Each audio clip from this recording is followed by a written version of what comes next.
Why are you buying hotels? As a new beginner, you think Airbnb is better. Dubai is very good for like advanced operators. My key to success has been, learn from people around you. If you're subleasing in Dubai, you cannot make many mistakes before you just break even. A lot of people are exiting businesses right now because of the high risk. Interest rates are going up.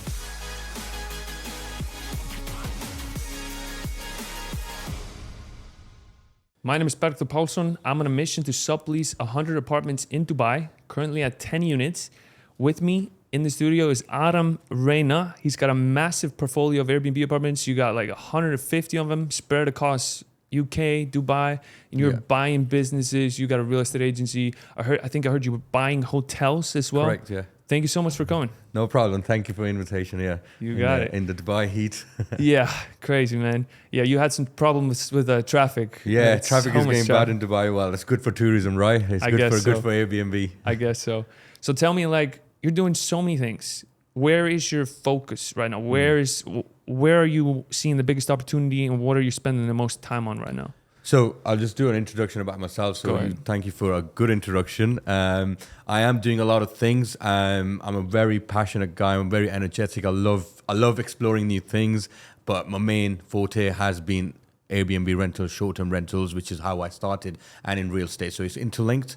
Real estate and short-term rentals are very interlinked, obviously, with hospitality. So I am in 3 different fields. So I'm buying businesses, which is again interlinked to real estate, which is hospitality, hotels. So I've ventured out from. The expansion for your listeners listening is you start here and then you want to get to here, right? So I'm starting at, I've done Airbnbs. I'm still expanding that, copy and pasting my processes and systems across the world, and then I'm venturing into buying a hotel, and I'm also looking at a civil engineering company because I come from an engineering background, but my main focus currently is a luxury real estate in Dubai alongside Airbnb rentals for the same luxury real estate that we're selling and helping our investors. Okay.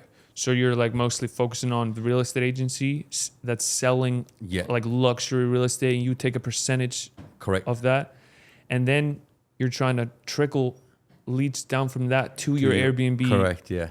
Okay, sounds like the perfect match. It is. So when your investors are coming with a set of money, they come with 5 million, you get them to find the right end product. So the end product is, I want to make 14% ROI or 13% ROI on an Airbnb rental, but I want to buy which one's the best suited one. So you do your numbers. This is the best suited one, a good capital appreciation purchase, and on the back of the product, you're getting a short-term rental which you own, means higher returns if you've got the capital to buy a unit. So I know we do like subleasing, and that's how I started, and that's the way to scale to the biggest level. But there are investors out there that we are helping who are buying 5 units or 4 units in one floor, and it's perfectly suited for an Airbnb rental. Yeah. Could you tell me, so obviously I do subleasing, Airbnb arbitrage, rent to rent, like that. It's all the same model where I rent an apartment long term and then I put it on Airbnb. But there's another thing you can do, I think you do a lot of, which is just managing the units for other people. Could you tell us a little like the pros and cons of subleasing and then management? So it's pretty simple for me. So just to take a step back in my journey, I started with, similar to you, rent to rent. That's what we call it in the UK. 1 unit. I spent like, £3,000-4,000, 1 bedroom apartment just to get started. I didn't start with a lot of capital at all. So rent to rent, getting a unit, you got to furnish it. You got to put all the investment in. It's your risk, totally your risk. You still got to have an outlay of the rent and the bills, right? As a rent to renter. When you're doing management, which is the other model, which you may need to have some experience, because if a savvy investor is looking into you and saying, look, what services you're offering me, ideally you don't want to be a beginner with no experience of running a unit, or it's not just a unit, as you know yourself, it's a systems and the processes behind it. One of the key successes the reasons for success for me has been the systems and processes. So the benefits you'll get from a management model, usually people charge from 15 to 20% depending on the area and the country off the revenue as your service charge. You want to the advantage you get no outlay very minimal outlay, so minimum upfront cost for you as an operator. You're taking less of the risk. So for example, when COVID happened, my clients, I had about 14, I think, for the management side in the UK. obviously less risk to us, very bad situation, but no risk to us. I didn't still have to pay no rent, but there was no bookings, there's no rent to pay. Whereas where I had 32 rent to rents in the UK in Birmingham, where I was liable for 32 sets of rents every single month. So you could see the difference. But yes, you make a little bit more money if you went subleasing, rent to rent, or you put a bit more investment in, bigger ROI, or scalability comes from management. So my journey for scalability in Dubai has been the opposite to yours. I went in a management model. Yeah. So scalability pros, more profit in a bigger chunk, subleasing. Yeah. Are you still subleasing apartments Correct. in Dubai? Yes, I am. So you're doing both subleasing and management? Yeah, so I managed to split my strategy 50-50 eventually. Yeah. I think, I can go down into the disadvantages from both things. Yeah. I managed to split it 50-50 because I started with 100% management. Okay. Because of, cost upfront are high. As you know, you need to raise finance. Yeah. Or you have your own money from your bank and you pay for that. So I decided to go 50-50. However, if you go down the management route, remember, you're basically an account manager for loads of accounts. That's what I'm afraid of with the management. So account manager for loads of accounts, different people to deal with. Yes, you should have the skills, and I do have the skills, and my team has the skills. But eventually, if you're scaling to the level we're at or looking to go to 100, you would need a dedicated account manager for that. And the account manager has to be top of the game, like you. Can't be a virtual assistant. We can be, but depending on what service level you're providing. Yeah. So we had to scale back because we realized as we were getting calls from investors. Oh, can I change the price for tomorrow? Can I do this to the unit? Can I add a different color? But we're already into the contract. Yeah. And so many questions, so many things to, so much work it takes to. Meet the owner's needs. Correct. Yeah, and then we can have a debate about like saying we're serving our investors and our clients, but you've been trusted, or we have been trusted as operators to say that green color works because I've done it 25 times. Okay. Right. Yeah. But with all due respect, what happens in management, unless you've got a massive team and a massive investment fund for an account manager and client management, relationship management, you are going to get calls potentially at 11 o'clock who you had a really good relationship, it's a good client, high net worth individual. You don't want to mess him up. You want to look after him because, future goals, future growth for you as an individual.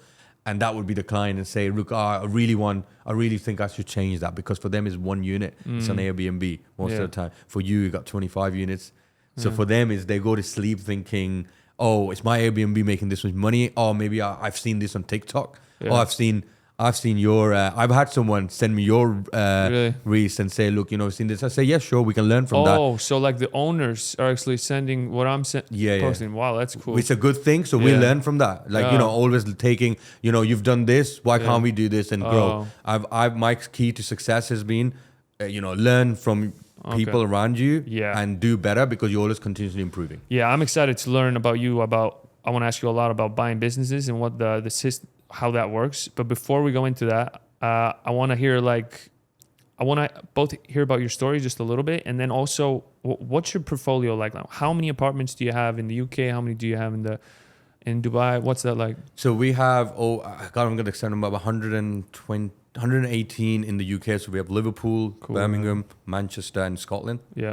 And then here we have about 29 I think at the moment. Do you think it's easier to sublease in the UK or Dubai? For sure.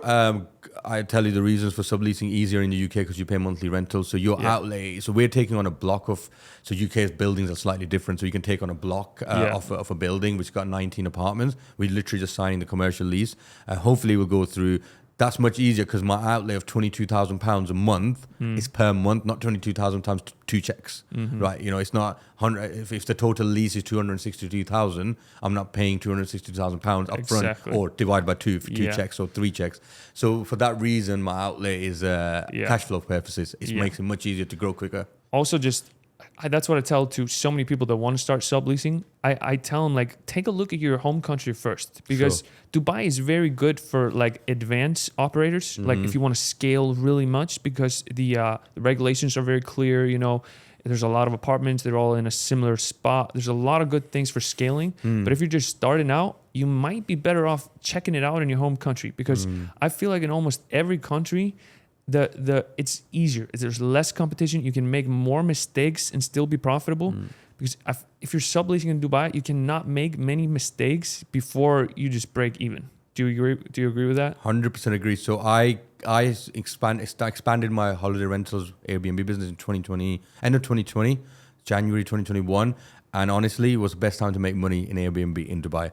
It is not the same right now. Yeah. If someone's willing to be honest, and I've got good friends in like top companies, and the top guys are saying, if we can see the numbers here, yes, people may not go on social media and say we're not making as much money, but as the money that you could have made last year or just after COVID, it's totally different. Yeah. But now you got more competition, which is not a bad thing all the time, because you increase your services, you could provide better value to meet the competition or better standards. But yeah, it was much easier in terms of money making. Yeah, I bet. But I think what I've been thinking a lot recently is obviously Dubai market is very, very saturated. But I keep thinking about this, like it can't get much more saturated because, for me, I feel like as long as you're a really, really good operator and you know how to find the edge over the other Airbnbs, the bad Airbnbs are going to drop out. They're going to see, 100. okay, this is not profitable. They're going to drop out. And as long as I can, beat these guys, it doesn't really matter how saturated the market is. As long as I can find that edge and make that spread. Look, mate, you answered the question. So I've been in the market for so long, like 6 years, coming up 6 years in Airbnb, personally, in one unit to nearly 150 now. And that's the biggest thing I said. You've answered it. This is what I said. So I know 4 people personally who have had to cancel their license and give the properties back. There's been a big scandal here before where they couldn't pay the landlords and they just left the country. So there's a lot of history in the last 2 years. Yes, at the same time, a lot of singular landlords, single owners have entered a market to do what you're doing and I'm doing, which creates the gap, which creates the discrepancy where if you can rent for 1,000 dirhams, someone comes in with one unit with no systems and processing, no VAs, no channel manager, because you just go on Airbnb, set one up, they'll undercut you for 700, 6 or 7 people doing that. Your rates are now have to drop unless you up your service, which is where you're on the right mindset. Up your service so good that you can let the person do 700 dirhams and you can still charge 1,000. Exactly. And then it links into a lot of things like direct booking. So we don't focus heavily on Booking.com is our biggest now. Airbnb has really dropped up for us because the way we use Booking.com. But 32%, I'll have to look on, we use Guesty as our channel manager. 32% is direct bookings and repeat bookings. 30%? 32%. How do you get those direct bookings? Is it like SEO? And for us is data. So the data we collect on Guesty. Oh, you collect the emails? So emails, collect the emails. I got to start doing that. I'm missing out on that. Oh, really? Yeah. Oh, and then I've obviously scaled the business with my VAs, obviously. And one of the VAs works just sales only. Oh. But it's been costed within the business to say if she closes 2 sales, 2 bookings, pays her salary and helps us grow. So I will show you the systems after the podcast. Okay, but cool. We even have like hourly reporting of how many leads are coming from each place on Slack. So we use Slack as our communication method within the company, and that's how we increase our direct bookings. Yeah, I got to get into that. Tell me, let's spend a couple of minutes on like your story. You're from the UK. I heard you had a really good job in the UK. You quit that to start your own business. Mm-hmm. Could you tell us a little bit about that? Yeah, I have an interesting story. So I had a really good life, and wanted to be an entrepreneur, wanted to achieve something bigger. Not the word entrepreneur. I'm not really big of a fan of that. And for me, it's like, what can be achieved next? I was an engineer, mechanical engineering, went to university, came on a graduate scheme, learned all the corporate lifestyle, learned all the corporate training, got to travel around the world, traveled my first business class flight through a company, worked for Jaguar Land Rover, which is a car manufacturing company in the UK, lived in Shanghai. And when I was 26 years old... you lived in Shanghai? That's where you were working? Yeah, that's after. So in the UK, worked in the UK office, then lived in the Shanghai office. Well, I worked for the Shanghai office, excuse me, for Jaguar Land Rover. Nice. Yeah, so that achievement for 2025, I think is pretty decent for a guy who's trying to achieve. That was my goal. And then when you get to that goal, you start thinking, what's next? Yeah. And that was how my brain works. Did you start managing Airbnbs while you were still at Land Rover? Yeah. Or did you just cold turkey quit and... No, so because a lot of, like similar to the rest of the world, a lot of people won't have the investor funds or finance in the bank to start an Airbnb business or even take on 1 or 2 units. So I was an average person, didn't have the funds, so I had to work to be able to pay to take the risk of at least 3 months of rent plus the furniture. plus the setup cost. So I started doing it on the weekend, start calling agents, going through leads and find a unit, find an apartment whilst I was working.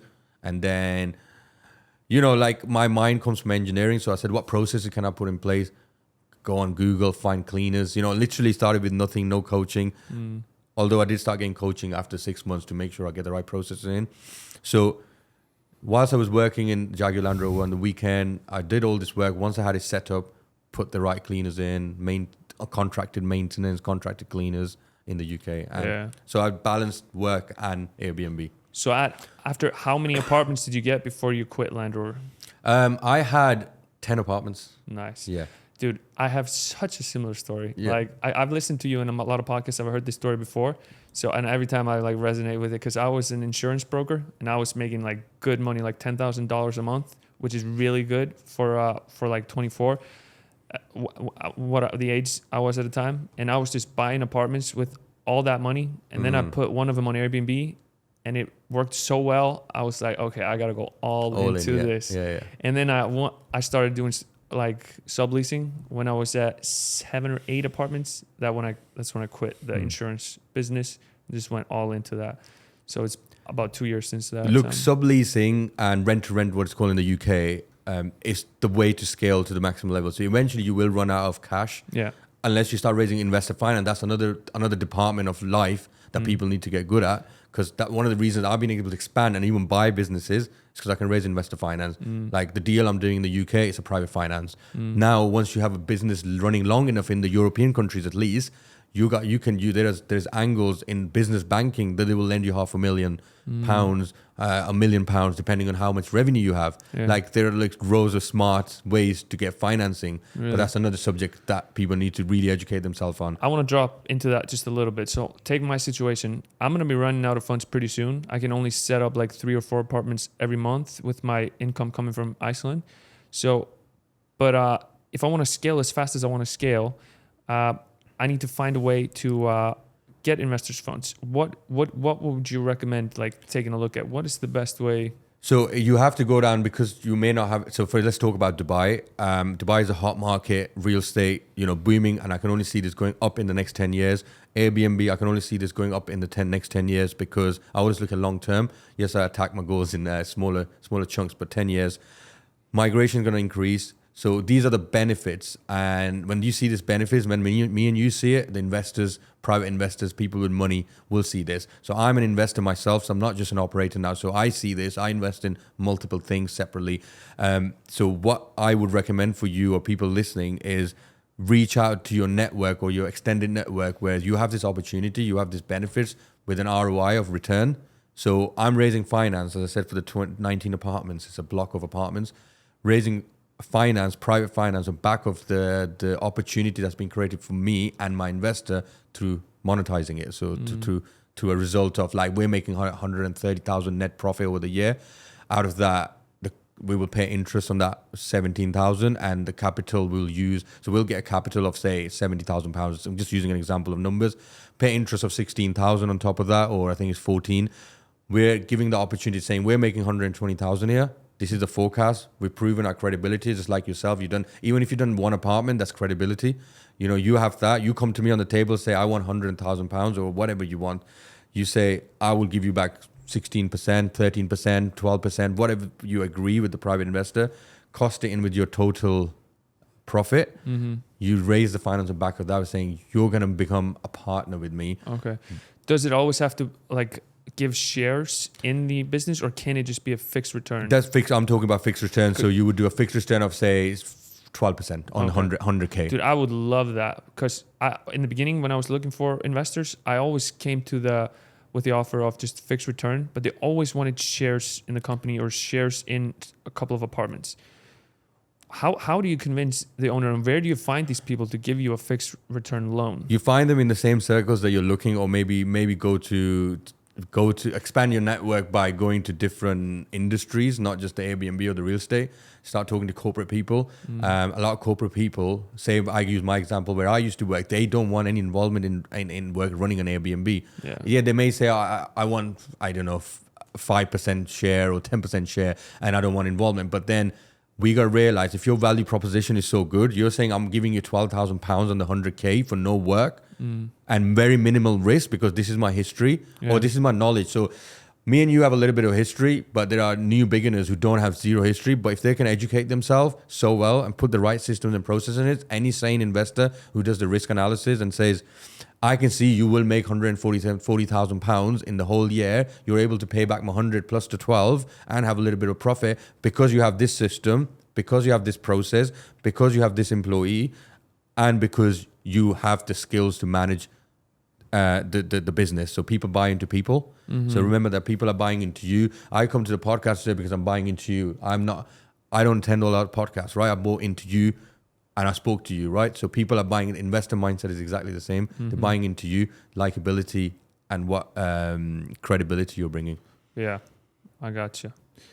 So let's talk about a little bit about like Airbnb strategy a little bit. Let's go deep into that. So what softwares do you use in your Airbnb business? So number one, the main one is a channel manager. What a channel manager is, it manages all your bookings in a centralized position, in the centralized software, which we use Guesty.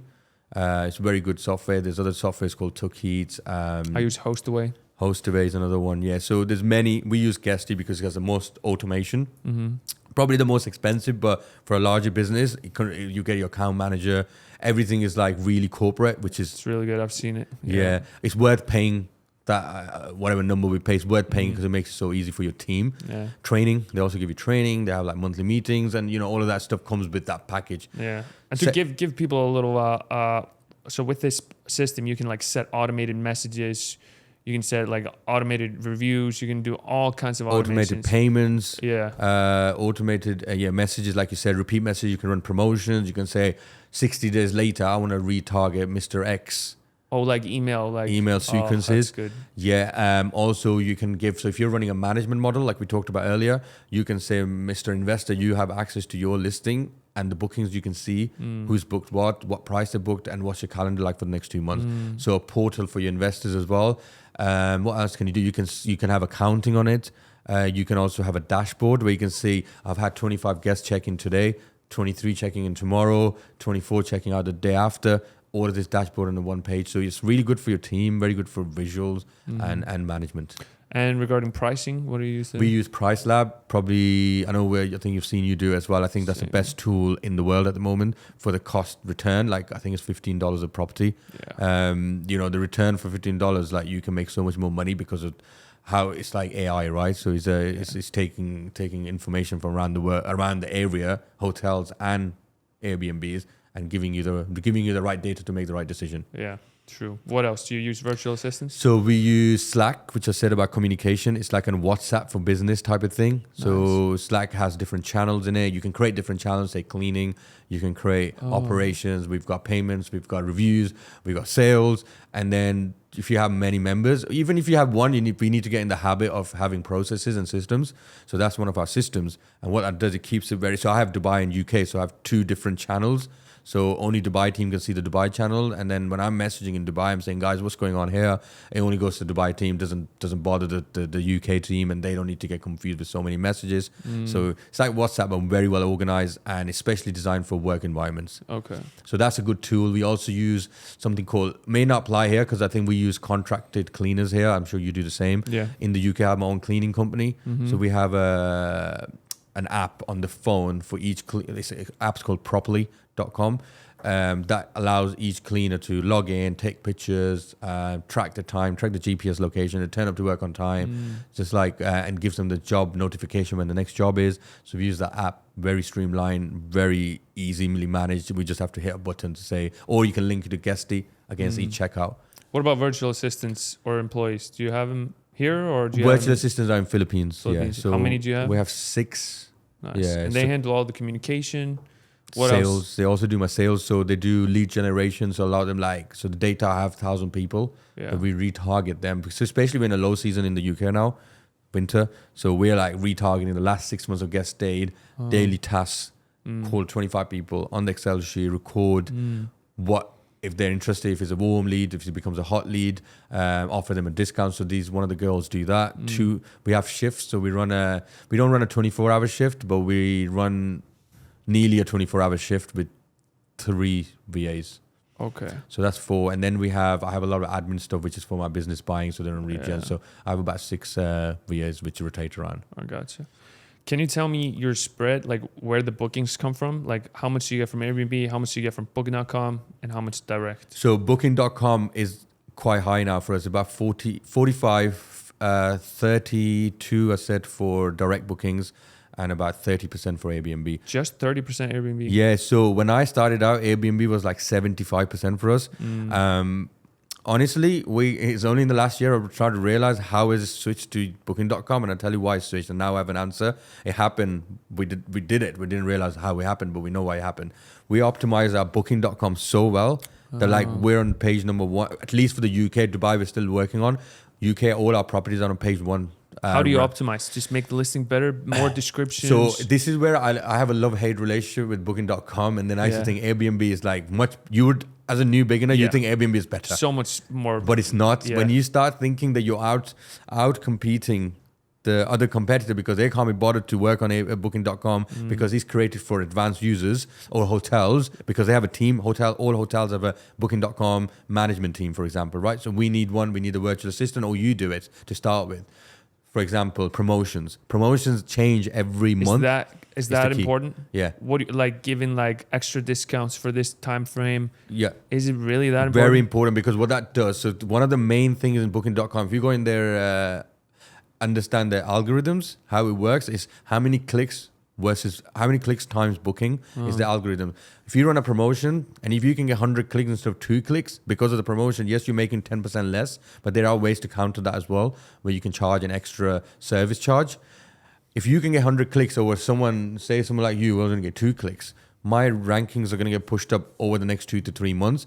So when I coach my students, and I do a little bit of coaching, and one of the biggest things I've done is taking the listings from a 4th page to the 1st page, right? And it's the same formula, and I'm giving away the formula here, and everyone can see it. It's just run the promotions carefully. You can't run every promotion. You need to make sure you're getting the end result of making the money. How do you pick the dates, and how much of a discount are you giving? So you pick it. It's a lot of work. So you got to say, if I'm giving 40% off for the next 10 days, 40%? for example, there is a promotion that's run for limited time. It's only available to, I think, experienced host. We run a 40%. It's called a limited deal, 40% off. When you run that, it literally boosts your ranking from whatever page you're on to the 1st page. That means it doesn't matter if you got 1 review or not. It takes you to the 1st page. And then you just almost definitely get booked. Almost, because people don't go past the 3rd or 4th page most of the time. So when that starts happening, then you're doing the formula I just said. So you're getting the clicks, and then you're getting the booking. Yeah. The more booking, if the caveat is your bookings. Sorry, your listings has to be a good listing. Yeah. It can't be a 1 out of 10. Yeah. Right. So we're assuming that your listing are to a standard that yours are and mine are, right? You make sure it's that, you'll get booked. Suddenly, when the promotion goes off, your listings are getting ranked higher because of the formula I told you earlier. Gotcha. What about, like, I seen on Booking.com, you can give Booking.com more commission, and then you're ranked higher. Do you do that? Yeah, we do that as well. So this is, again, going into detail, visibility booster is called. So if you're using the visibility booster and giving them 25% commission, or up to 30 goes up to, it will literally rank you higher than the person next to you. I gotcha. So it's like paying them for marketing, for extra marketing.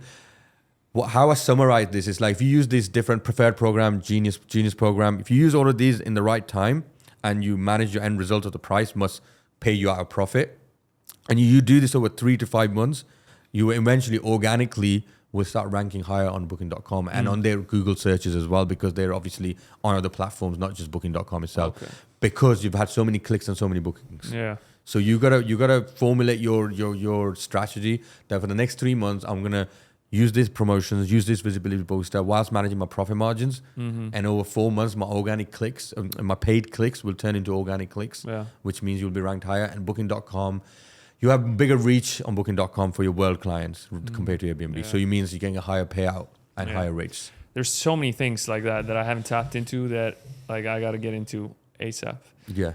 But let's pivot into, because you're doing so many cool things that I want to understand. I want to understand your real estate agency. Did you buy that real estate agency? Yeah. Why did you buy it instead of just making a new one? A very good question, and the basic question that people a lot of time ask, because I've started about 4 businesses, and I learned a lot. You know, you have to go through the phase of learning, making mistakes. But the biggest thing to say, to answer in the simplest form, is that why would you want to start a business when someone has put all the hard work in to put the baseline in and put the structure in and the credibility potentially? Like, you know, our company is from 2017, the real estate company. So that shows credibility to an outsider and someone who says, like, you know, with company has had structure before, had some employees before, had some systems before. You buy into that and you take it from here to here. Yeah, makes Coming sense. from a consulting background, I'm like, you know, if I want to buy a company, I'll make an offer and say, look, your company is worth X, Y, and Z. I think I can take your company to a different level and I'll flip the company. So a lot of people, I'm not flipping companies. It's like flipping houses. I'm building a company for a group of companies, and maybe in 10 years I might flip to a 100 million exit. You know, 100 million pounds exit in 10 years of 10 hotels, right? I'll start with 1 and 2 and increase the profit margin, that EBITDA is called, slightly by 10%, 5%, and combined we'll create a group to exit at a combined profit to a private equity fund. Gotcha. And that's why you go and buy a company rather than start one. Yeah. What about buying hotels? Are you doing that in the UK or doing that in Dubai? In the UK, so I'm not big on buying companies here because of the financing structures. I'm still educating myself in how we can get the right finance, because there's a lot of financing structures when you buy companies, so it's not your own money down. Do you like to use like creative finance where you can, because I'm very big on creative finance back in Iceland. Like I've bought 7 apartments with creative finance. That's where I get the seller to, like I get a bank loan for 70% and then I get the seller to lend me the remaining 30%, something like that. Do you do similar things for businesses? Correct. It's called seller financing. So asset financing, this seller financing is one.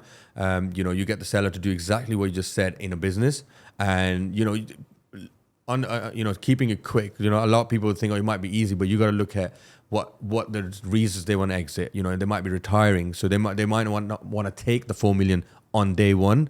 They might say, I'll take 2 million today and I'll take the delayed payment for the next 2 million. Oh, they're happy to get in like monthly payments, you know. Whereas me, if you come to me and try and buy my business for 4 million and say, I'll give you 2 million over 6 years, I'll be like, no, because I know what I can do with the 4 million. But a 65-year-old man, there's a lot of people exiting businesses. We're in a generation in the Western market, US, UK, Europe.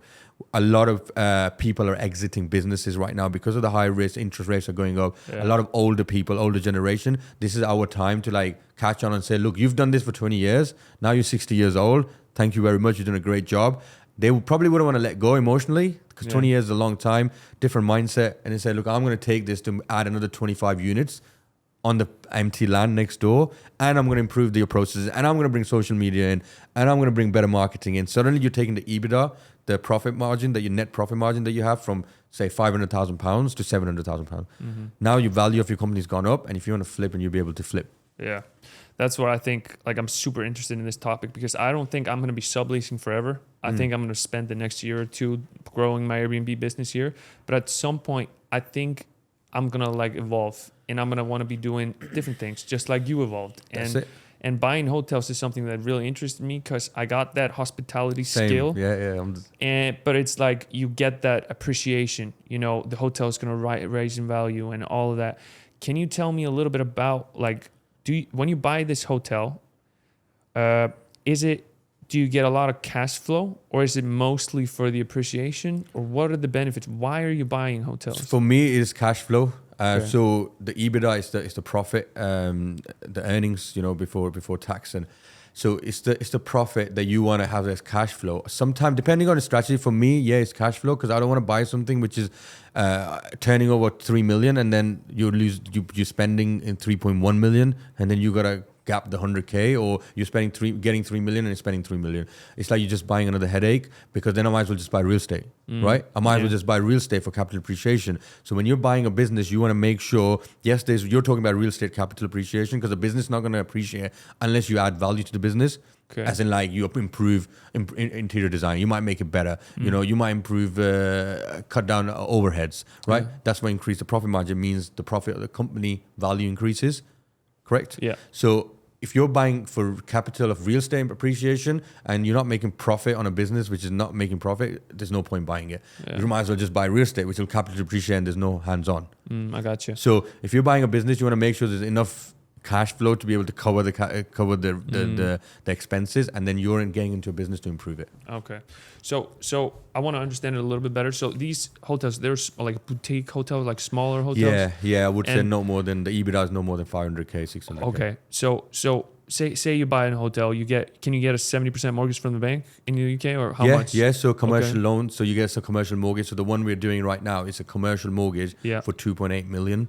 Nice. And that's from 2.8 million pounds. So that's from the bank. And then you're putting down, I think it's 25%. You put down 25%. Yeah. And do you deal with the owner to let you pay a part of that 25% so later? Yes, so one of the strategies we do not with this owner didn't agree because he needed the money to buy something else for his kids. He's buying houses. So, but normally you can get a part seller financing, which say I will pay the 400K. Yeah. Say the 25% is £500,000, right? So I need to raise now £500,000. The rest is banks giving. So I need to bring £500,000 to the table. I will go ask the seller. I say, can I delay the 500 for the next 5 years? Yeah, dude, this is my language. Or you say you could say delay the 300 and then I'll raise the 200 from you. Okay. I'll say I'll give you 20% or 15% back of this next year because I'll build it into the profit margin. So now you're saying I'm not taking all 500, I'm taking some skin, but you're bringing from you, so it becomes a zero money down, or you bring in 100K or 200K yourself. So you have managed to buy these hotels zero money down? I haven't yet because it's still going through legals. Okay. We're in the process. Me and my business partner, my partner has bought one hotel. Okay. Yeah. So yes, it's zero money down, but it's technically not zero money down. I'm really honest with this. Like, if you're doing promotions, you can say zero money down, but you got legal fees to pay. Yeah. Our legal fees for this is £50,000 in the UK. Yeah. Yeah. So I'm guessing it will be similar in Dubai. Yeah. So if you're buying a business in Dubai, you just try same money but in Dubai. But so you got to remember you got to have £50,000 up front, unless you got a lawyer that you've been working for years with. Right, so there is cost. I don't want to sit and say it's no money down because it never is no money down. Absolutely. Yeah. But so you're virtually taking 100%, like, because for normal people when they hear you're buying hotels, and like people tell this to me, like you're buying hotels for 100% financing. It sounds very risky, but like, does the cash flow from this hotel, does that cover the entire like loan payments? Because obviously since you're taking such a high loan for this, your expenses are going to be more.